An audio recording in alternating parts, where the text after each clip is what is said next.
em relação à lavação de roupa suja do Partido dos Trabalhadores e que eu acho que é Sem muito dúvida. interessante. Eu estou até bisbilhotando aqui o nosso chat, eu adoro conversar com a nossa audiência e também ver como é que eles reagem a essas notícias, a essas declarações das autoridades brasileiras, como essa declaração mesmo do ministro Alexandre Padilha é extremamente forte. O ministro Padilha, que é responsável pelas articulações do governo, ele falar que o PT está na zona de rebaixamento.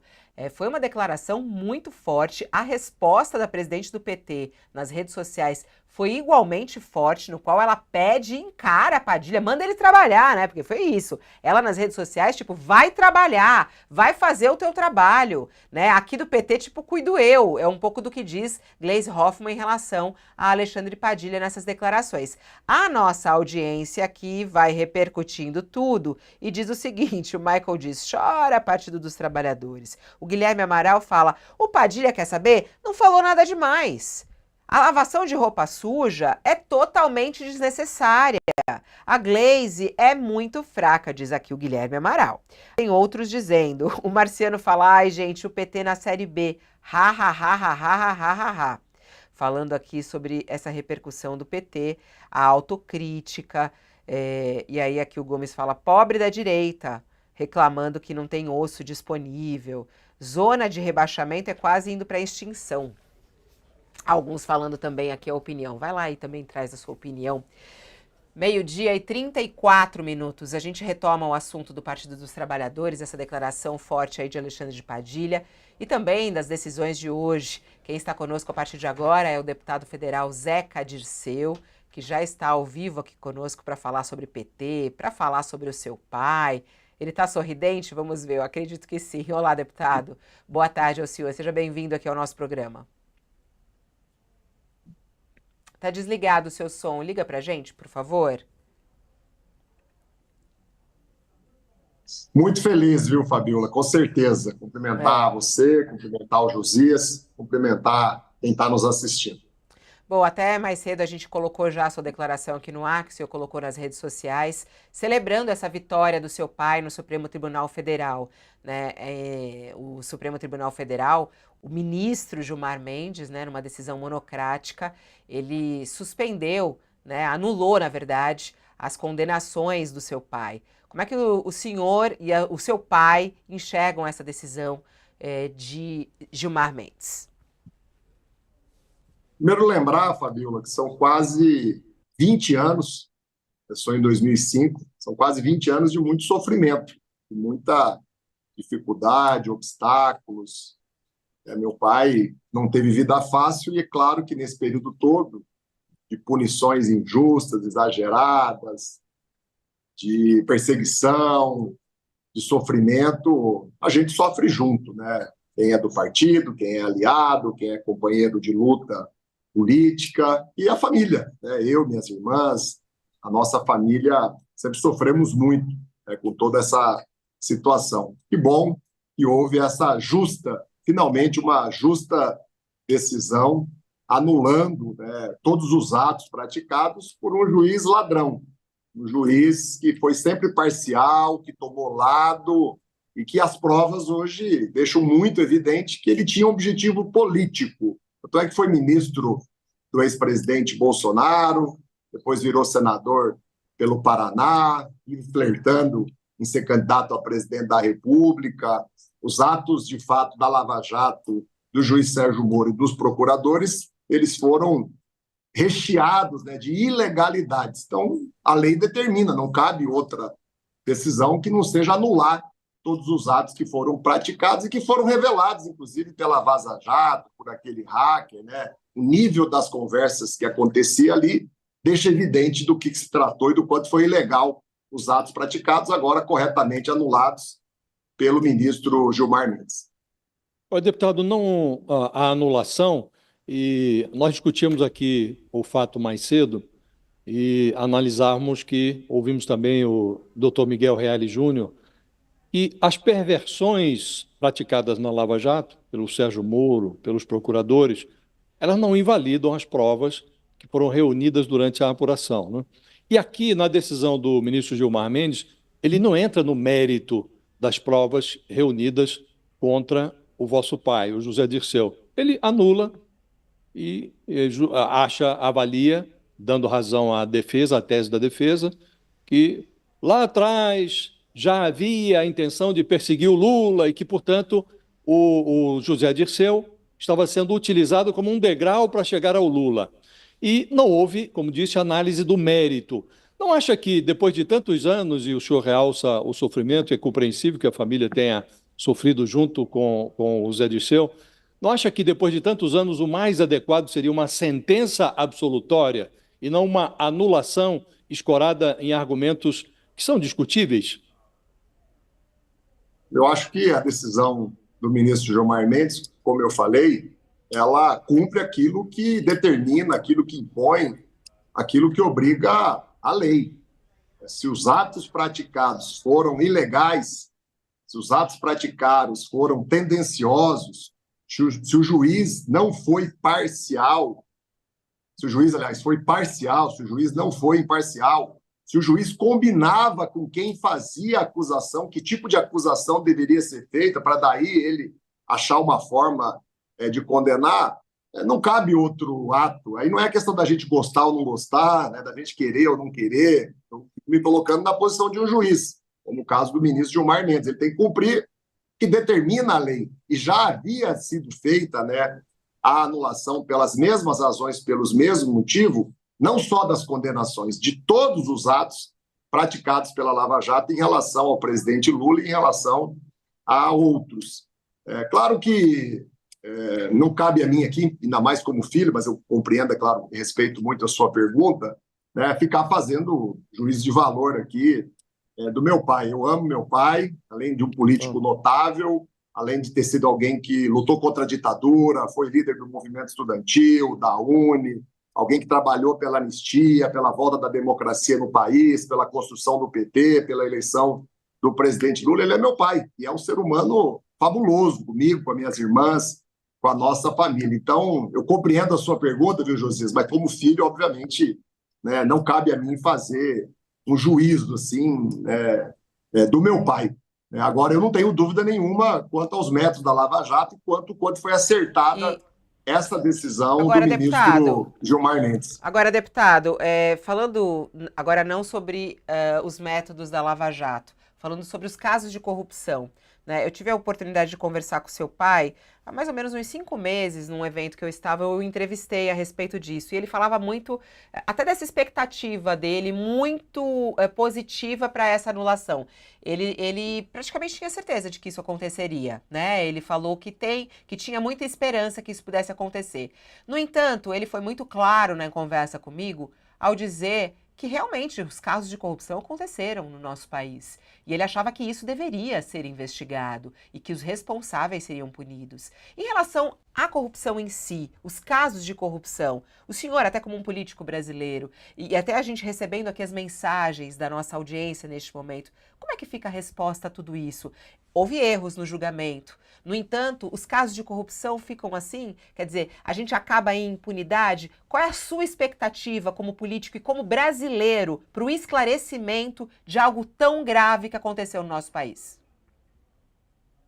Olha, os casos de corrupção que ocorreram nesse contexto da Lava Jato e qualquer um outro caso de corrupção, caberia, naquela época, ao Poder Judiciário, ao juiz responsável, aos procuradores, investigar os casos, apresentar as denúncias, fazer os julgamentos com base no que a lei do país determina, com provas que, de fato, trouxesse algum tipo de responsabilidade àqueles envolvidos que foram acusados. A mim, está muito claro, muito evidente, que se utilizaram de fatos para vincular esses fatos a figuras da política do país, como é o caso do presidente Lula e do meu pai, e para condená-los sem cumprir o rito legal, sem que se estabelecessem provas. Isso é inadmissível, isso é inaceitável. Infelizmente, isso foi um modo operante da Lava Jato. O Brasil tem casos de corrupção, como os Estados Unidos têm, como na Europa tem, ao longo de décadas. Infelizmente, a corrupção, inclusive, é da natureza do ser humano, que é falho, que se corrompe, né? E a corrupção acontece não só na esfera pública, não só no meio político, mas também na esfera privada. O que a gente não pode aceitar é a criminalização do ato político. Só o fato de você ocupar um cargo de destaque, só o fato de você ocupar uma posição política de destaque. No caso do meu pai, ele nem ocupava mais cargos públicos, ele não assinava documento, ele não tomava decisões, né? Ele foi envolvido nisso, né? Ele foi condenado ilegalmente, sem provas, de uma forma criminosa por um juiz ladrão, né? Simplesmente porque queriam chegar até o presidente Lula. Sonhavam com uma delação premiada dele que criminalizasse, que permitisse a prisão do presidente Lula. E o ministro Gilmar Mendes foi muito atento quanto descreveu, inclusive, isso na sua decisão. O deputado, abstraindo o caso do José Dirceu, como o senhor disse, tem inclusive vínculos familiares e muito compreensíveis. Não cabe a um filho ficar fazendo análise sobre pendências judiciais do pai, sobretudo quando a sentença foi, inclusive, analisada. Eu queria obter do senhor uma análise geral sobre... Agora mesmo nós estamos discutindo o seu Josias, partido... Ô, Josias, é que você já vai mudar para outro assunto? Só mais uma Não, questãozinha sobre... eu queria fazer uma conexão, tá. mas você quer... Nós temos comercial agora ou não? Não, pode ir, tadinho. Eu queria fazer uma conexão, nós vamos entrar na análise do desempenho do PT nessa eleição, né? E há muito se diz que os partidos de centro-esquerda e de esquerda têm sido prejudicados do ponto de vista eleitoral por conta desse passado, dessa fase em que o PT teve contra si acusações de mensalão, de petrolão e tudo isso. Na sua análise, esses fatores, esses fatos que contribuíram até para a queda da ex-presidente Dilma, né? Esses fatos, eles continuam reverberando. O senhor acha que eles ainda ecoam na sociedade a ponto de interferir no desempenho eleitoral dessas legendas do PT e outras legendas de esquerda e centro-esquerda, ou não?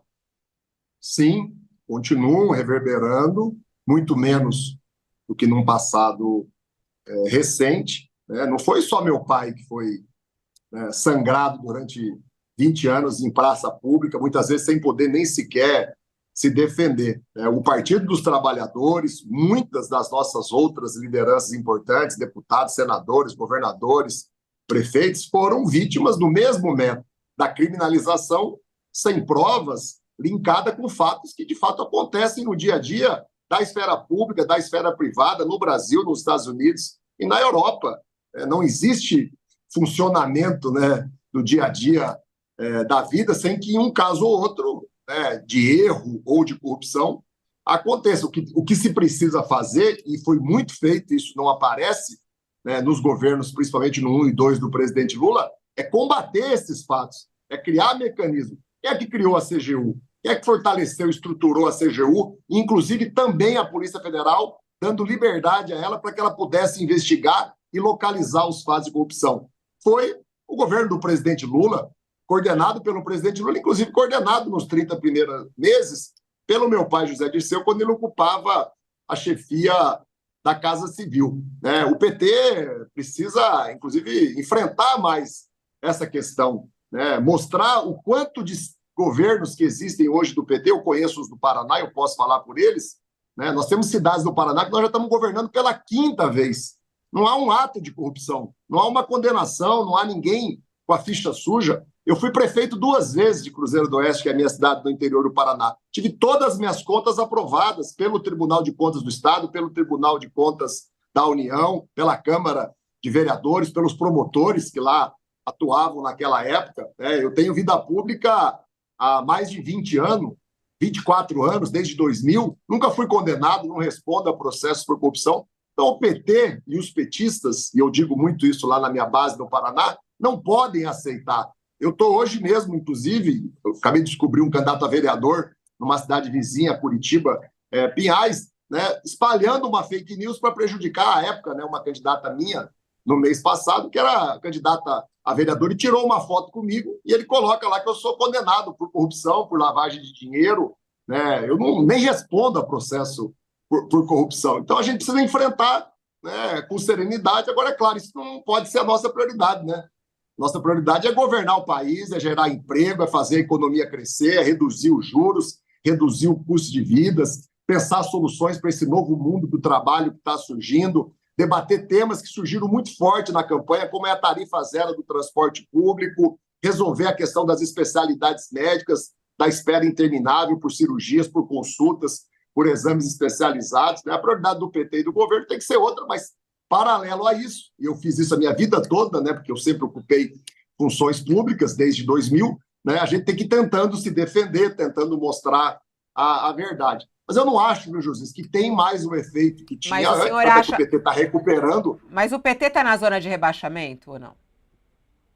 Olha, o ministro Padilha, ele usou um termo muito ruim, ele cometeu um erro e, infelizmente, a presidenta Gleice piorou a situação quando vai publicamente fazer, né, essa, como vocês chamaram, né, essa lavagem de roupa suja. Essas coisas a gente discute internamente, como nós fizemos ontem, livremente. Teve mais de 40 falas. A reunião da Executiva Nacional com a bancada do PT começou às 2 horas da tarde, acabou 8 horas da noite. Quando eu vi a fala do ministro Padilha, inclusive eu me dirigi pessoalmente a ele, né, falei com ele por telefone. É assim que a gente faz com quem é companheiro, com quem é companheiro. Então, o ministro Padilha errou e a presidenta Gleice, infelizmente, piorou toda a situação.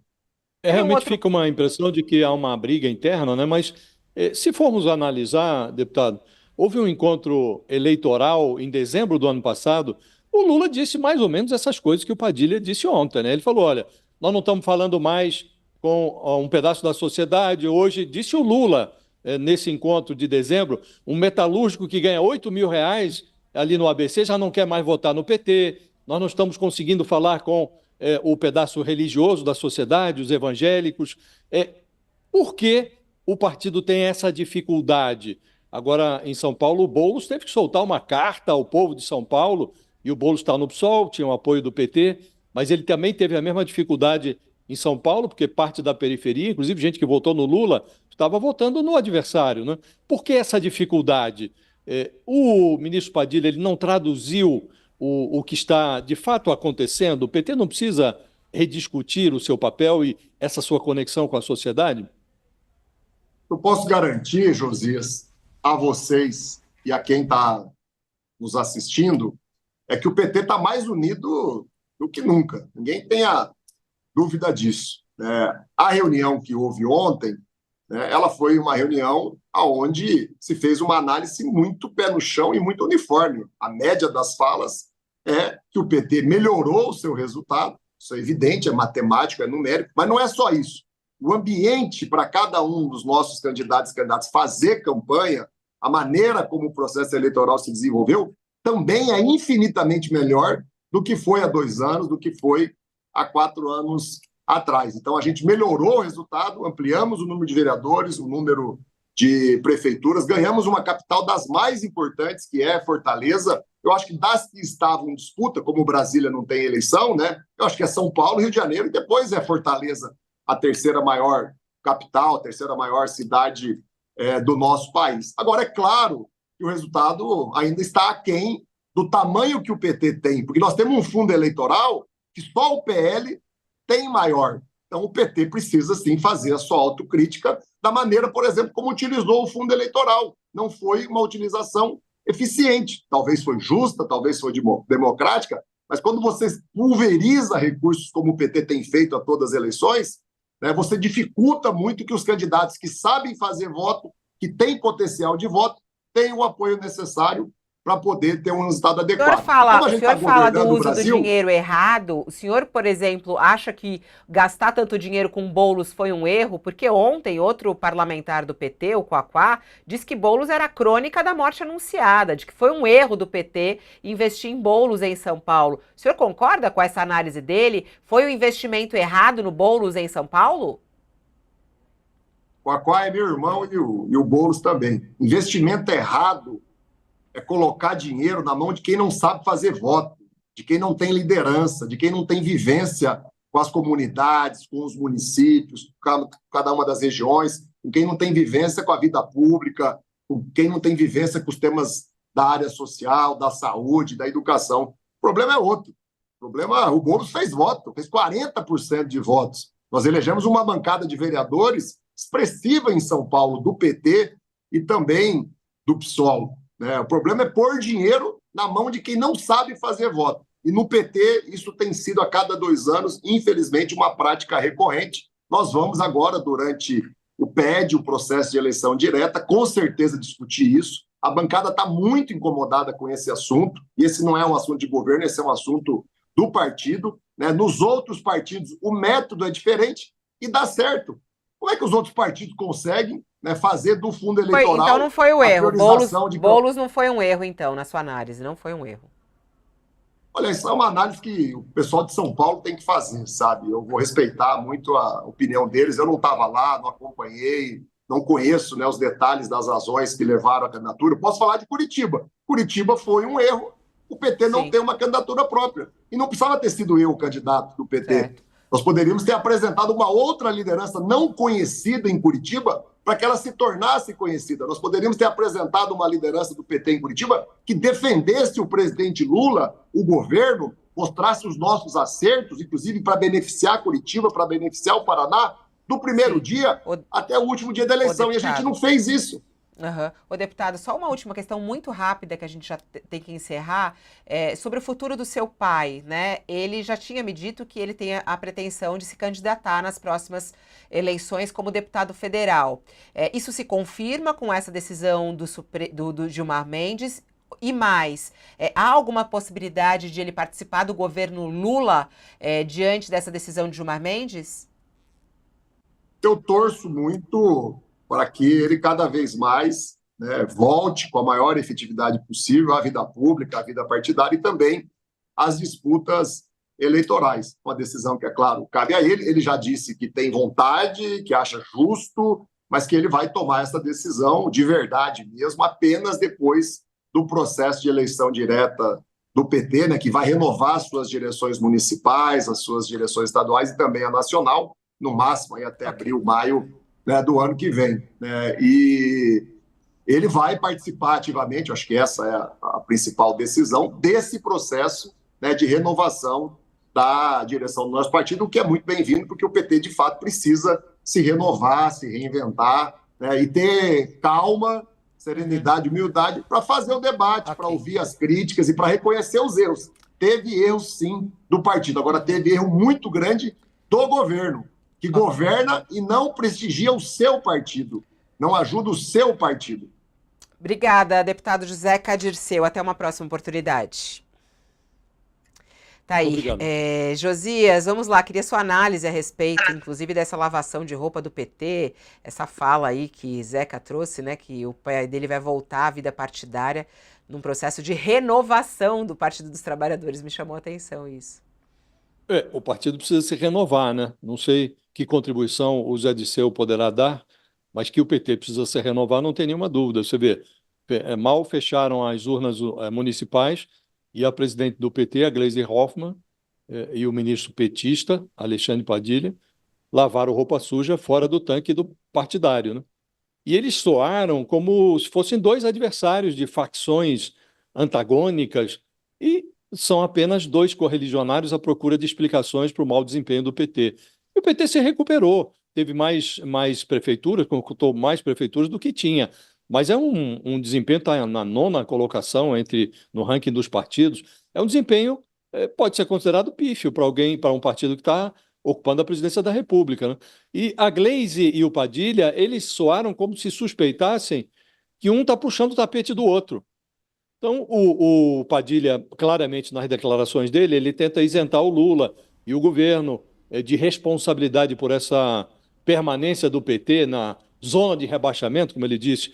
E a Gleisi, ela pede respeito ao partido e enxerga digitais do próprio governo no desempenho eleitoral, né? Diz que o Padilha tem que cuidar das atribuições dele na articulação política e acha que o governo, a coligação da qual participa o PT, em torno do Lula, também tem reflexos no desempenho eleitoral do partido, né? Então, Fabiola, enquanto o PT está dividido assim entre a lavagem de roupa e a puxação de tapete, ele dá uma aula de política. É um teatro fascinante, porque a voz da plateia, que foi amplificada pelas urnas municipais, ela parece um mal-entendido por partido. As urnas falaram e o partido parece achar que a palavra do eleitor é um mal-entendido. O Padilha culpa o PT, a Gleisi vê problemas também no governo. E quem olha esse desentendimento a partir do balcão de uma lanchonete corre o risco de achar que o Padilha e a Gleisi têm razão. O pessoal lá do Capão Redondo, que estiver numa lanchonete, vai achar que os dois têm razão. É o partido, é o governo, todo mundo está errado. E é preciso que o PT se entenda consigo mesmo. Fabíola, passa da hora. Josias, obrigada. Até amanhã. Até amanhã. Foi um prazer. Tchau, tchau. Tchau, tchau. Assim a gente termina o nosso All News. Obrigada pela sua companhia, pela sua audiência aqui no nosso programa. Até amanhã às 10 horas da manhã.